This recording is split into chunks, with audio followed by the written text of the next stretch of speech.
played 18 at Porthcawl, the rain came down, and we sat in the clubhouse, and they said, "You best just hang around, James." I was like, "Well, why?" "Well, you might get the PGA Cup here." And I was like, "All right, okay." And as we sat in there, the heavens did properly open for the next 2 hours, and they had a live scoreboard in the clubhouse, and all I just kept, every time it updated with live scoring, my name was just moving up and up on the leaderboard to the point of finishing tied third.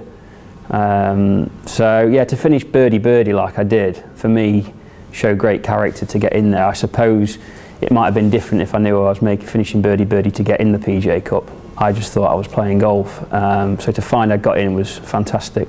It's interesting to hear how many top club pros that haven't got it, have played European Tour and competed to a high level, talk about wanting to play the PGA Cup. And when you hear about it, I realise how lucky I am to have achieved that already. I'm still 32, so I still feel I've got a good 15 years to try and get in the team for more than one occasion now. So it's amazing how many people would still love that on their CV. So that's, when I hear that, it makes me realise what an achievement it was. Not to take it for granted, because I think as the years gone on, I've played PGA Cup, actually, what it means to people. In our first four balls, we shot 9 under, and we got half. They're pretty much full-time players. I played against Mike Small a couple of times. I got halves against him, and he'd finished in the top 15 in the PGA Championship in America. So their top event, with Tiger playing in it, he's finishing top 15. So you're competing against top players. Yeah, you've got to be able to go and play good. You can't be hide behind anything. You've got to go and make birdies and hold up under pressure. I think for me, this again, I was going into it's the Club Pros Ryder Cup, just coming out and have the national anthems playing as you walk out there. Paul again said the hairs on the back of your neck will be standing up, and they were when the national anthems played. I think the bit that's daunting is the waiting around.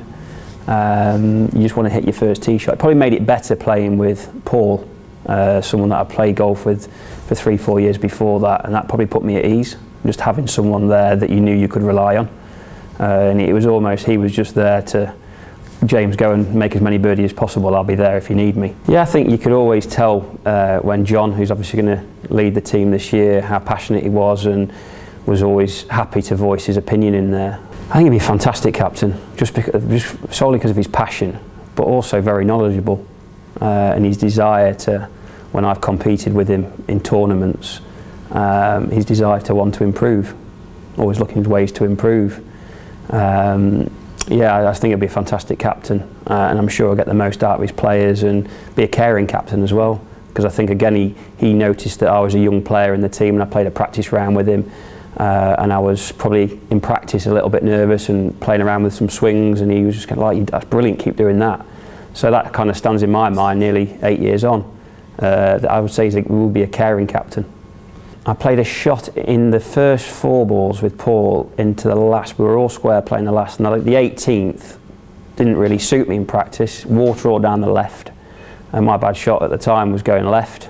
So I straight away thinking, if my match comes down to the 18th, and in practice I knew I had to nail my tee shot on 18, so I nailed it. It was in 4 balls, so I was playing my own ball, nailed it down the middle, and I've still got like 200 yards in, and Paul's out of it. Paul's hit it in the bunker right.